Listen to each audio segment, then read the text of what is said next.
সুপ্রিয় দর্শক ও সুধী, আসসালামু আলাইকুম। সবাইকে অনেক অনেক শুভেচ্ছা এবং আমন্ত্রণ জানাচ্ছি ড্রিম ফার্টিলিটি কেয়ার নিবেদিত বন্ধ্যত্ব চিকিৎসার নতুন দিগন্ত ডক্টর অনুকা রায়ের সাথে আজকের আলোচনায়। দর্শক, ইতিমধ্যে আপনারা জেনে থাকবেন যে ডক্টর অনুকা রায়ের সাথে আমরা ৫ পর্বের একটি সিরিজ পরিচালনা করছি, যেখানে আমরা চেষ্টা করছি যে মেইন যে প্রবলেমগুলো ইনফার্টিলিটি বা বন্ধ্যত্বতে নিয়ে আসে সবাই উনার কাছে বা চেম্বারে প্র্যাকটিসে পাওয়া যায়, সেই বিষয়গুলোকে ধারাবাহিকভাবে আপনাদের কাছে তুলে ধরার জন্য। এবং এই প্রোগ্রামটি আমাদের কাছে আয়োজন করার জন্য আমি সবচেয়ে আগে ধন্যবাদ জানাতে চাচ্ছি ড্রিম ফার্টিলিটি কেয়ারকে, যেখানে ম্যাডাম কাজ করছেন।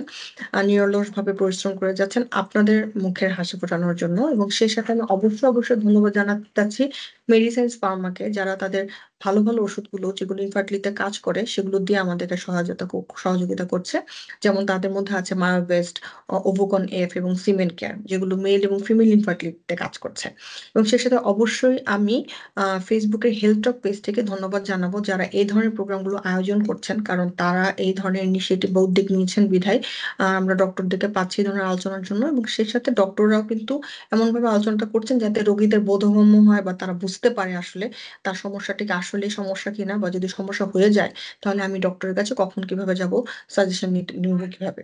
আপনারা অবশ্যই আমাদের পোস্টটিতে লিংক শেয়ার করা আছে ম্যাডামের ফেসবুক পেজের, এবং সেই সাথে ড্রিম ফার্টিলিটি কেয়ারের ফেসবুক পেজের, এবং সেই সাথে ইউটিউবের লিঙ্কগুলো প্রোভাইড করা আছে, যাতে করে আপনারা মোবাইল দিয়েই বা আপনাদের হাতের যে ডিভাইসটি আছে সেটাতে ইন্টারনেট কানেকশন থাকলে কিন্তু আপনারা প্রেস করে চলে যেতে পারবেন ওই পেজগুলোতে, এবং সেখানে গিয়ে কি সার্ভিস কিভাবে দেওয়া হচ্ছে, কখন কাদেরকে দেওয়া হচ্ছে, কোন বয়সে কি সার্ভিস নিতে হবে, বা যদি আপনাদের বন্ধ্যত্ব থেকে থাকে সেক্ষেত্রে আপনারা কি ধরনের সার্ভিস নিতে পারবেন বা ম্যাডামকে আপনারা কোথায় পাবেন, সে সমস্ত বিষয় নিয়ে কিন্তু ওই পেজগুলোতে লেখা আছে। তো আপনারা পোস্টটি শুধু দেখবেনই না, পোস্টের ভিতরে যে কথাগুলো লেখা আছে সেখান থেকে চেষ্টা করবেন লিঙ্কগুলোতে জয়েন করে সাথে থাকার জন্য। আশা করি আপনারা অবশ্যই সম্ভাবনার আশা দেখতে পারবেন। তো আজকে আমরা যে বিষয়টি রেখেছি খুবই গুরুত্বপূর্ণ একটি বিষয়, কারণ এই বিষয়টি আসলে খুবই কমন। মানে আশেপাশে যদি আপনি একটু তাকান, সমস্ত মহিলাদেরই এখন দেখা যায় যারা একটু ওয়েট বেড়ে গেছে বা যাদের একটু মুখে হাতে পায়ে লোম বেশি, একটু জিজ্ঞেস করলে পাওয়া যায় যে তাদের আসলে পলিসিস্টিক ওভারি।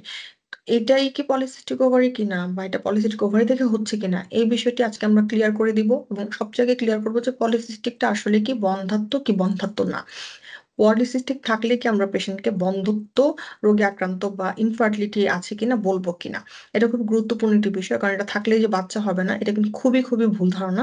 সেটি আজকে ম্যাডাম আপনাদের সাথে ক্লিয়ার করবেন, এবং কি চিকিৎসা নিলে বাচ্চা হবে বা বাচ্চা কনসিভ করতে পারবেন সেটি আমরা জানবো। তাহলে আজকে আমরা বিষয়টিকে রেখেছি পলিসিস্টিক ওভারিয়ান সিনড্রোম, পিসিওএস মানে কি বন্ধ্যাত্ব কিনা। আমাদের সাথে এই বিষয়টিতে কথা বলবার জন্য জয়েন করেছেন অত্যন্ত স্বনামধন্য ডক্টর অনুপা রায়, যিনি আমাদের সাথে এই পুরো পর্ব জুড়ে থাকবেন, এবং ৫টি পর্বে আমরা তাকে পাচ্ছি, এবং ড্রিম ফার্টিলিটি কেয়ারে ম্যাডাম কাজ করছেন। আমি শুরুতে ম্যাডামকে অনেক ধন্যবাদ জানাচ্ছি আমাদের সাথে আজকে জয়েন আপনাকে করার জন্য। ধন্যবাদ। আচ্ছা, ম্যাডাম, ধন্যবাদ জি। মলি, ডক্টর মলি, এরকম একটা ইম্পর্টেন্ট বিষয় আয়োজন করার জন্য। কারণ আমাদের এখন বর্তমান প্রেক্ষাপটে দেখা যাচ্ছে যে ১০০ জনের ভিতরে ৭০ জনই কিন্তু পিসিওএস রোগে ভুগছেন, যারা মেইনলি বন্ধ্যাত্ব নিয়ে আমাদের কাছে আসেন। হ্যাঁ, আসছে। এবং এটা কিন্তু প্রতি ১০ জনে একজনের পিসিওএস থাকে। ঠিক আছে, এটা খুবই ইম্পর্টেন্ট, এবং আজকের এই আলোচনার বিষয় পিসিওএসটা সবার জন্য আশা করি খুব মানে ইনফরমেশন দিবে এবং ইনফরমেটিভ হবে। অনেক ধন্যবাদ ম্যাডাম। আমি দর্শকদের সবার উদ্দেশ্যে বলতে চাচ্ছি যে ম্যাডাম ড্রিম ফার্টিলিটি কেয়ার কর্মরত আছেন, এবং সেই সাথে তিনি ইনফার্টিলিটি যে বিষয়টি সাবজেক্টটি সেটিতে স্পেশালাইজড ট্রেনিং প্রাপ্ত হয়েছেন, এবং ইন্ডিয়া থেকে তিনি বন্ধ্যত্ব এবং টেস্ট টিউব বিষয়ে যে আমাদের ট্রেনিং থাকে ডক্টরদের, যারা টেস্ট টিউব স্পেশালি করতে পারেন ভালোভাবে, তাদের জন্য যে প্রশিক্ষণ থাকে সেটা তিনি ইন্ডিয়া থেকে নিয়ে এসেছেন, এবং তার সেন্টার ইনি সাকসেসফুল ভাবে কিন্তু সেগুলো পরিচালনা করছেন। আমি শুরুতে ম্যাডামের কাছে যে প্রশ্নটা রাখতে চাচ্ছিলাম সেটা হচ্ছে যে ম্যাডাম, পলিসিস্টিক ওভারিয়ান সিনড্রোম যদি বিয়ের আগে থাকে তখন আসলে কি করতে হবে, আর বিয়ের পরে মানে যার আগে ছিল, বিয়ের আগে থেকে ছিল, বিয়ের পরে সে বাচ্চা নেওয়ার জন্য কি করতে পারে, আমাদেরকে যদি দুই ভাবে বলেন যে আনম্যারিড এবং ম্যারিড, দুইটা প্রেক্ষাপট থেকে যদি শেয়ার করেন। আচ্ছা, আমি ফার্স্টে আসি যে পিসিওএস যেটা পলিসিস্টিক ওভারিয়ান সিনড্রোম। হ্যাঁ, এটা কিন্তু একটা হরমোন জনিত সমস্যা, যেখানে শরীরে বিভিন্ন হরমোনাল ইমব্যালেন্স থাকে। হুম হুম। প্রথমেই থাকে যে এলএইচ এবং এফএসএইচ, এই দুইটা হরমোনের ইমব্যালেন্স, যেখানে এলএইচটা বেশি থাকে। এবং আরেকটা জিনিস যেটা অ্যান্ড্রোজেনের আধিক্য থাকে, হুম এবং হুম অ্যান্ড্রোজেনের আধিক্য থাকলেও অনেক সময় দেখা যাবে যে ইনসুলিন রেজিস্ট্যান্স ডেভেলপ করে। মানে তিনটা কারণ, এই তিনটা কারণেই কিন্তু আহ যেটা হতে পারে মানে ইরেগুলার মেনস্ট্রুয়েশন বা অনিয়মিত মাসিক এবং হুম হুম। ওভুলেশনটাও হয় না, যার কারণে গর্ভধারণ হয় না।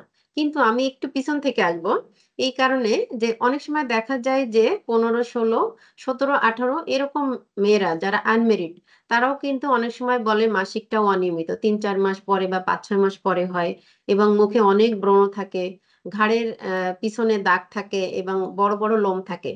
ওনাদের কিন্তু আমরা যদি আহ মানে অ্যানালাইসিস করি বা দেখি, তখন কিন্তু বের হয়ে আসে যে ওনারও কিন্তু পিসিওএস এ আক্রান্ত। হ্যাঁ, এই সমস্ত ক্ষেত্রে আমরা তাদেরকে চিকিৎসার জন্য অবশ্যই আসবো। কারণ পিসিওএস থাকা কিন্তু শুধুমাত্র গর্ভধারণ নয়, পিসিওএস থাকা কিন্তু একটা সুস্থতার ব্যাপারও আছে। হুম। এখন এই সমস্ত ক্ষেত্রে আনমেরিড যারা আছে, তাদেরকে আমরা লাইফস্টাইল মডিফিকেশনের জন্য বলবো, এবং মায়ো ইনিসিটল বা মেটফরমিন জাতীয় ওষুধের মাধ্যমে তাদের ইনসুলিন সেন্সিটিভিটিটাকেও বাড়াইতে হবে। এবং এখানে যেটা আমরা মেইনলি তাদেরকে বলবো, এই সমস্ত ক্ষেত্রে কিন্তু এক্সেসিভ ওয়েট গেইন হয়, মানে হুম হুম। ওভার ওয়েট হয়ে যায়, ওয়েটটাও লস করতে হবে, এবং খাদ্যাভ্যাস পরিবর্তন করার, রেগুলার এক্সারসাইজ এগুলা করতে হবে। এবং তাদের জন্য আমার একটা সাজেশন, একটু তারা দ্রুত বিয়ে করবে এবং বিয়ের পরে ওয়েট না করে বিয়ের সাথে সাথে প্রি কনসেপশনাল কেয়ার যেটা আছে মানে প্রেগনেন্সির আগে, তারা একটু ডাক্তারের কাছে আসবে, এসে মানে একটু তাড়াতাড়ি তারা ডাক্তারের কাছে এসে এবং কনসেপশনের জন্য ট্রাই করবে। তাহলে চেষ্টা হয়তো করবেন। 1-1.5 বছর মানে বা 2 দেখা যাবে বছরের যে মধ্যে তারা নরমাল একটা কনসেপ্ট করে মানুষের যাবে। হয়তোবা প্রাকৃতিক নিয়মে বাচ্চা হয়ে যেত। হুম হুম। কিন্তু যেহেতু পলিসিস্টিক ওভারিয়ান সিনড্রোমে ডিমটা ফুটতে একটু সময় লাগে, ডিম সময় লাগে। পরিস্ফুটনের সময়টা একটু বেশি লাগে। তাহলে আমরা ডক্টরের শরণাপন্ন হয়ে আগের থেকেই চেষ্টা করতে থাকবো। চেষ্টা হুম। করতে করতে হয়তোবা তারা যে সময়টাতে বাচ্চা আগে চাচ্ছে সেই হুম, সময়টাতে হবে। আগে থেকে তারা যদি চিকিৎসা নেয়, ওয়েটের রিডাকশন হলে, মাসিকটা নিয়মিত হলে, তখন ওভুলেশনটাও কিন্তু রেগুলার হয়ে যায়, ইনসুলিন সেন্সিটিভিটিটাও কন্ট্রোলে চলে আসে, হরমোন ব্যালেন্সটা ঠিক হয়ে যায়, তখন কিন্তু তারা দ্রুত কনসেপ্ট করতে পারে এক কনসিভ দেড় করতে বছরের পারবে। ভিতরে। কিন্তু এই অন ক্ষেত্রে দেখা যায় অনেকে বিয়ের পরে ওয়েট করে 5-6 বছর পরে কিন্তু তারা চিকিৎসার জন্য আসে, ম্যাডাম আমি এখন বাচ্চা নিব, কিন্তু তাদের তো পিসিএস হয়ে বসেই আছে, তখন কিন্তু আর কনসেপ্ট করতে চায় না। অনেক ধন্যবাদ ম্যাডাম। এই জায়গা থেকে একটু জানবো যে পলিসিস্টিক ওভারিয়ান সিনড্রোম মানেই বন্ধ্যত্ব। এই বিষয়টা অনেক মানুষের মনের মধ্যে একটা ভীতিকর পরিবেশ তৈরি করেছে। যাদের ছোটবেলা থেকে পিসিওএস হচ্ছে তারা কিন্তু বিয়ের আগে থেকে এটা টেনশনে থাকে আমার মনে হয় বিয়ে হলে বাচ্চা হবে না। এটা আসলে কতটুকু সঠিক? এখন পিসিএসটা কিন্তু আমাদের যে বন্ধ্যাত্ব পেশেন্ট আছে, হ্যাঁ, এর ভিতরে 70% কিন্তু পিসিএস কাভার করে।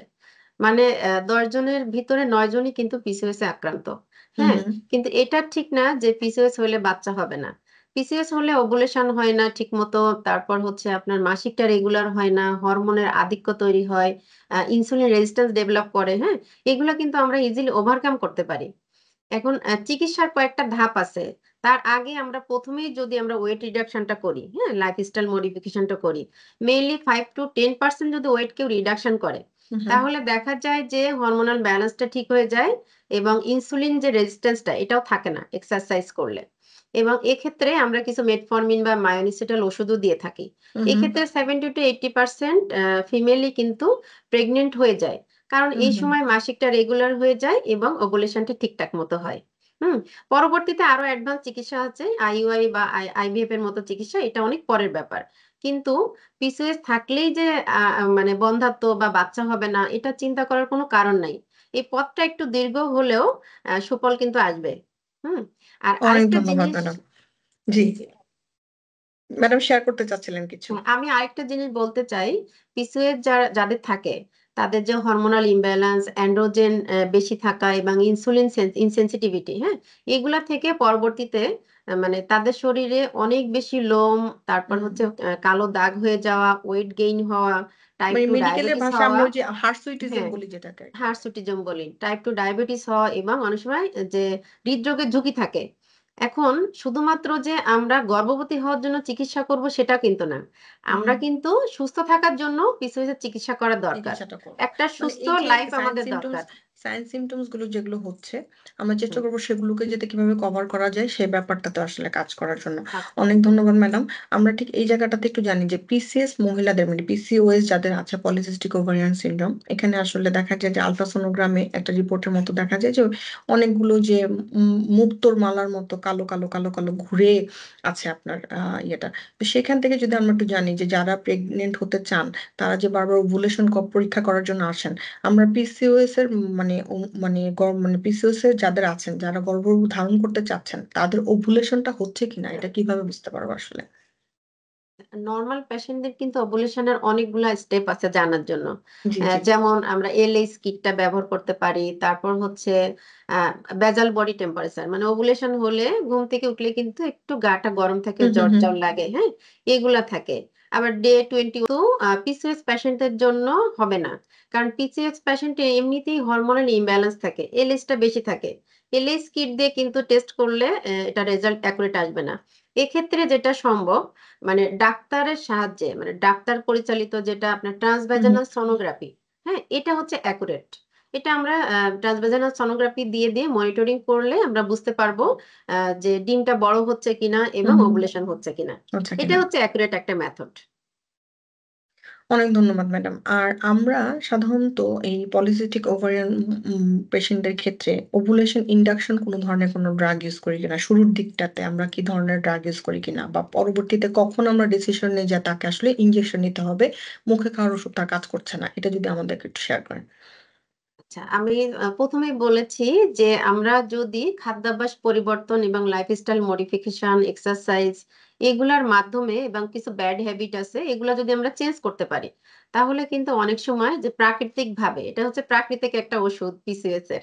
এটার ক্ষেত্রে কিন্তু 70-80% পেশেন্টই নরমাল ভাবে ওভুলেশন হয় এবং মাসিক হয়, কনসিভ করে যায়। হ্যাঁ?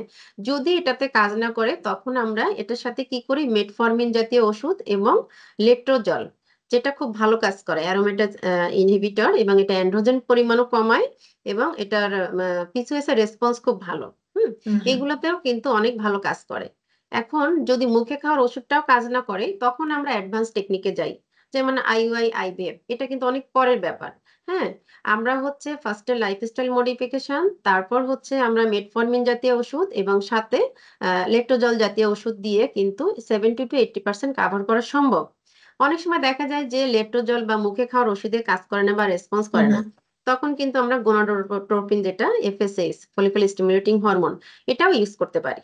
হুম? এবং সার্জারি বিষয়ে দারুণ। একটা ব্যাপার আছে। গ্রস পিসিওএস যদি থাকে এমএইচ ১৩, ১৪, ১৫ থাকে অনেকের। হুম, ওই হুম। ক্ষেত্রে কিন্তু যে ওভারিয়াল ড্রিলিং যেটা করে ওটা করা যায়। হুম? করা যেতে কিন্তু পারে। এখন এটা এখন ওভারিয়ান ড্রিলিং তেমন করে না। কারণ ওভারিয়ান রিজার্ভটা কমানোর জন্যই গ্রস পিসিওএস এর ক্ষেত্রে একমাত্র আমরা এটা করে থাকি। করে থাকি। অনেক ধন্যবাদ ম্যাডাম। আমরা আজকে খুব গুরুত্বপূর্ণ কিছু আলোচনা করছি। কারণ আমার কাছে মনে হয় যারা দেখছেন দর্শক এবং যাদের বাসাতে অনেকেই কিন্তু রিলেট করতে পারবেন যে এই ধরনের পেশেন্ট আছেন। বা আমরা পেশেন্ট বলব না, আমরা বলব যে এটা লাইফস্টাইল মডিফিকেশন প্রবলেম, যেটা লাইফস্টাইলটাকে কারেক্ট করলেই কিন্তু প্রায় 80-90% টা কারেক্ট হয়ে যায়। সবচেয়ে সহজ উপায় এবং সবচেয়ে বেশি সংখ্যক যেহেতু ইনফার্টিলিটি পিসিওএস দিয়ে হয়, তাহলে পিসিওএস টাকে কারেক্ট করা কিন্তু সবচেয়ে সোজা হয়। যদি আমরা ইনফার্টিলিটিটাকে একটা ব্রড স্পেকট্রাম এ ধরি, তাহলে পিসিএসটা কারেক্ট করে কিন্তু আমরা অনেক দূর আগাতে পারবো। আমি ঠিক এই জায়গাটা থেকে ম্যাডামের কাছে রিকোয়েস্ট করব যে আমরা ছোট্ট একটা বিরতি নেব। বিরতির পর এসে আমরা পিসিওএস রোগীদের ক্ষেত্রে পরবর্তীতে আরো কিভাবে বাচ্চা ধারণের জন্য আমরা ইনজেকশন বা অন্য ধরনের ওষুধগুলো দিয়ে থাকি সেগুলো নিয়ে আলোচনা করব। সুপ্রিয় দর্শক, ড্রিম ফার্টিলিটি কেয়ার নিবেদিত ডক্টর অনুকা রয়ের বন্ধ্যত্ব চিকিৎসার নতুন দিগন্ত এই অনুষ্ঠানটি আমাদের কাছে নিয়ে এসেছে মেডিসাইন্স ফার্মা, যারা তাদের নানা ধরনের ওষুধে আমাদেরকে সাপোর্ট করছে। মায়োভেস্ট, সিমেন্ট কেয়ার এবং ওবুকন এফ।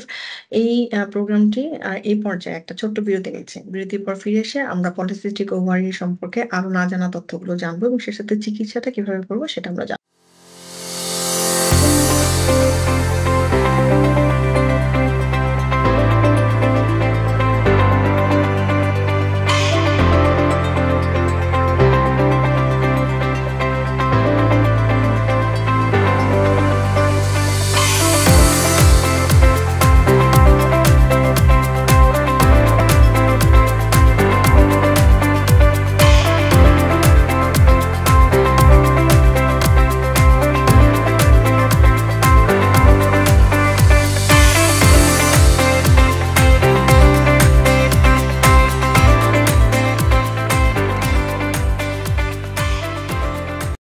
সুপ্রিয় দর্শক, বিরতি শেষে আবারও ফিরে এলাম ড্রিম ফার্টিলিটি কেয়ার নিবেদিত ডক্টর অনুকা রয়ের বন্ধ্যত্ব চিকিৎসার নতুন দিগন্ত অনুষ্ঠানটিতে। অনুষ্ঠানটি আমাদের কাছে জনস্বার্থে নিয়ে এসেছে মেডিসিনস ফার্মা এবং power by Myobest, Ovocon F and Cement Care. দর্শক, আমরা যাওয়ার আগে কথা বলছিলাম যে পলিসিস্টিক ওভারিয়ান সিনড্রোম যারা আক্রান্ত আছেন তারা কিভাবে আসলে গর্ভধারণ করতে পারেন এবং বিয়ের আগে তারা কি ধরনের মেজারমেন্ট নিয়ে তাদের অতিরিক্ত লোম অথবা অতিরিক্ত ওয়েটটাকে কমিয়ে রাখতে পারেন। আমি ঠিক এই জায়গাতে ম্যাডামকে রিকোয়েস্ট করছি যে ম্যাডাম আমাদের সাথে যদি আপনি একটু শেয়ার করেন যে পলিসিস্টিক ওভারিয়ান সিনড্রোমে ইনসুলিনটা কিভাবে কাজ করে। আচ্ছা। পলিসিস্টিক ওভারিয়ান সিনড্রোমে যে একটা হরমোন এবং মেটাবলিক একটা ডিস্টারবেন্স থাকে, মানে ইনসুলিন রেজিস্ট্যান্স থাকে, হরমোনাল ইমব্যালেন্স যেমন এলএস এবং এফএসএইচ দুইটার হরমোনের ইমব্যালেন্স থাকে এবং মেটাবলিক ডিস্টারবেন্স থাকে। এই তিনটা জিনিস খুবই ইম্পর্টেন্ট এখানে। হ্যাঁ, এখন ইনসুলিন যেটা আমাদের শরীরে কাজ করে সেটা হচ্ছে আমাদের শরীরের যে কোষগুলো আছে এটার কিন্তু সংবেদনশীলতা বাড়িয়ে দেয় এবং গ্লুকোজটাকে শরীরের ভিতরে বা সেলের ভিতরে ঢুকতে সাহায্য করে। হুম। এখন পিসিওএস পেশেন্টদের যেটা হয় ইনসুলিন রেজিস্ট্যান্স হয়, মানে ইনসুলিনটা কাজ করতে পারে না, যার জন্য বেশি বেশি করে ইনসুলিন তৈরি হয়। এবং এই ক্ষেত্রে কিন্তু ইনসুলিন তৈরি হওয়া মানে অ্যান্ড্রোজেন বেশি তৈরি হওয়া, ওভুলেশনটা বন্ধ হয়ে যাওয়া এবং ইরেগুলার মাসিকটা হওয়া। হুম। এই জন্য আমরা যদি ইনসুলিন সেন্সিটাইজার যেমন মেটফরমিন, মায়োনিসিটাল এগুলা ব্যবহার করি তাহলে কিন্তু ইনসুলিনের সেন্সিটিভিটিটা বেড়ে যায়। তখন ইনসুলিনটা কাজ করতে থাকে এবং কমে যায়। শরীরে ইনসুলিনের পরিমাণ কমে যায় এবং গ্লুকোজটাও সেলের ভিতর ঢুকে যায়। গ্লুকোজটা যদি শরীরের মানে সেলের বাইরে থাকে তখন কিন্তু বিভিন্ন জায়গায় জমে ওজনটা বাড়ে, বিশেষ করে পেটে। হুম। মানে ওয়েটটা গেইন হয়ে যায় তখন। তাহলে ইনসুলিন সেন্সিটাইজারটা কিন্তু এক্ষেত্রে খুবই ইম্পর্টেন্ট। ইনসুলিন সেন্সিটাইজারটা যদি আমি ইউজ করি তাহলে অ্যান্ড্রোজেনের পরিমাণ কমে যায়। ওভুলেশনের যে এনভায়রনমেন্ট বা ডিমটা বড় হওয়ার যে এনভায়রনমেন্ট এটা কিন্তু ওকে হয়ে যায়। যার জন্য অনেকগুলা ডিম থেকে একটা বা দুইটা ডিম বড় হয় এবং তখন সেখান থেকে সেই ডিমটা রিলিজ হয় বা ওভুলেশনটা হয়। যার জন্য এখানে কিন্তু বাচ্চা হওয়া সম্ভব এটার ক্ষেত্রে। অনেক ধন্যবাদ ম্যাডাম। এখানে আমরা যেহেতু একটা গুরুত্বপূর্ণ বিষয় কথা বলছি প্রতিনিয়তই যে আইভিএফ, ইন ভাইট্রো ফার্টিলিটি বা টেস্ট টিউব সহজ বাংলায় যদি আমরা বলি, সেক্ষেত্রে পিসিওএস এ যারা আক্রান্ত আছেন তারা কখন আসলে আইভিএফ করবেন? এটার ব্যাপারে যদি একটু সাজেস্ট করেন ম্যাডাম। আচ্ছা, আইভিএফ তো অনেক পরের ব্যাপার। আমরা ১ম এই যখন পিসিওএস এর পেশেন্ট আসবো, সবসময় কিন্তু মেল পার্টনারকে আমরা ইভালুয়েট করে ফেলবো, হ্যাঁ? এটা পুরোটাই হাইড হয়ে গিয়েছে। মেল পার্টনারকে হ্যাঁ, মানে আমরা অবশ্যই ইভালুয়েট করব। আমরা স্পার্ম এনালাইসিস করব। ওখানে স্পার্মের কোয়ালিটি বা মেলের যে স্পার্মের কোয়ালিটি, কাউন্ট এগুলো আমরা দেখে নিব। অনেক সময় দেখা যায় যে অ্যা ফিমেলের ক্ষেত্রে সব ঠিক আছে বাট মেল সমস্যা।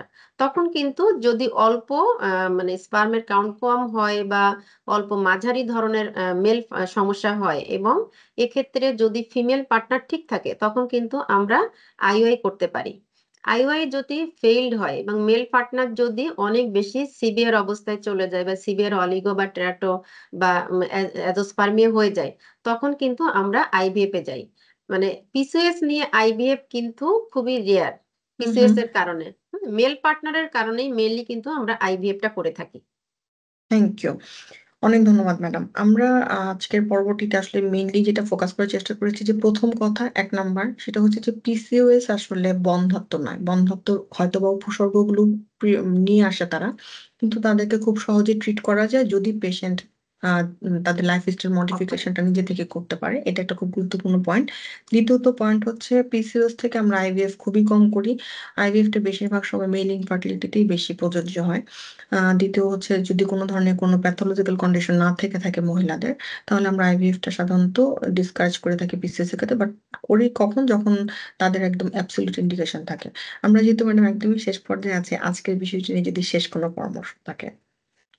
আচ্ছা।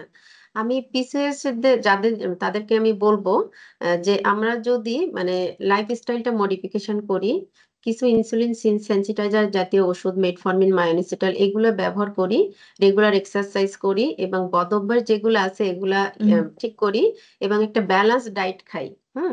ব্যালেন্স ডায়েটের ভিতরে আমি বলতে চাই যে লো গ্লাইসেমিক বা এবং লো কার্বোহাইড্রেট জাতীয় খাবার এবং অতিরিক্ত মানে বেশি করে পানি খাওয়া এবং ফাইবার জাতীয় খাবার বেশি করে খেতে হবে। হ্যাঁ? আমাদের কিন্তু জাঙ্ক ফুড বা এই যে প্রসেস ফুডগুলো এভয়েড করতে হবে। বিশেষ করে লাইফস্টাইল মডিফিকেশন করলে আমাদের 70-80% ক্ষেত্রে কিন্তু আমরা সুস্থ থাকতে পারি। আর আমি আরেকটা জিনিস বলবো, পিসিওএস মানে কিন্তু শুধু গর্ভধারণ না। পিসিওএস থেকে অনেক কিন্তু আমাদের ঝুঁকি থাকে, হেলথ ঝুঁকি যেটা। হুম? এক্ষেত্রে আমাদের সুস্থ থাকার জন্য কিন্তু পিসিওএসটা আমাদের কন্ট্রোল করতে হবে, আমাদের লাইফস্টাইল মডিফিকেশন করতে হবে। তার এটা যদি আমরা করি তাহলে পরবর্তীতে অনেক অসুখ-বিসুখ বা অনেক ঝুঁকি থেকে আমরা বেঁচে যাবো। হ্যাঁ? এবং যদি পিসিওএস এর পেশেন্ট কখনো মানে ধরেন কনসিভ করতে চায়, তখন কিন্তু একটা প্রি কনসেপশনাল কাউন্সেলিং অবশ্যই দরকার। যে আমার পিসিওএস আছে, আমি একটু ফার্টিলিটি ডক্টর দেখিয়ে নিই। তাহলে কিন্তু আমরা ওই সময় ওয়েট কন্ট্রোল করে দিই এবং কিছুটা মেটফরমিন বা ইনসুলিন সেনসিটাইজার এড করে দিই। যাতে মাসিকটা রেগুলার হয়, ওভুলেশন নিয়মিত হয় এবং কনসিভ করার পরেও আমরা মেটফরমিনটা কন্টিনিউ করি এবং এটাকে একটা হাই রিস্ক প্রেগন্যান্সি হিসেবে কনসিডার করি এবং পেশেন্টকে একটু সচেতন থাকতে বলি, রেগুলার যাতে চেকআপে থাকে এটাও বলে দিই। হ্যাঁ? তাহলে কিন্তু একটা সুস্থ সবল এবং সম্পূর্ণ একটা সুস্থ প্রেগন্যান্সি সম্ভব। হ্যাঁ? এটা কিন্তু একটা দীর্ঘমেয়াদী প্রসেস বা দীর্ঘমেয়াদী একটা কন্ডিশন। তারপরে কিন্তু শেষটা সফল হবে। সম্ভব। হুম? আমি সবাইকে ম্যাডামকে অনেক বলব ভালো থাকবেন, সুস্থ থাকবেন। পিসিওএস নিয়ে কোনো চিন্তা করবেন না। Thank you madam. ম্যাডামকে অনেক, অনেক ধন্যবাদ আমাদের সাথে আজকে জয়েন করার জন্য। সুপ্রিয় দর্শক, ড্রিম ফার্টিলিটি কেয়ার নিবেদিত ডক্টর অনুকা রায়ের বন্ধ্যাত্ব চিকিৎসার নতুন দিগন্ত অনুষ্ঠানটি জনস্বার্থে নিয়ে এসেছে মেডিসিন্স ফার্মা এবং powered by Myobest Cement Care Ovocon F. অনুষ্ঠানটিতে আজকে আমরা পিসিওএস নিয়ে অনেক গুরুত্বপূর্ণ একটা ইনফরমেশন জানলাম এবং সবচেয়ে গুরুত্বপূর্ণ যে বিষয়টি সেটা হচ্ছে পিসিওএস খুব সহজেই কিন্তু সমাধান করা সম্ভব এবং গর্ভধারণ করা সম্ভব। আশা করি যারা দেখতে পেরেছেন প্রোগ্রামটি তারা অনেক কিছু জানতে পেরে উপকৃত হয়েছেন। আবার দেখা হবে আগামী পর্বে। ততদিন পর্যন্ত অপেক্ষায় থাকুন, সুস্থ থাকুন এবং অবশ্যই ভালো থাকুন। ধন্যবাদ সবাইকে।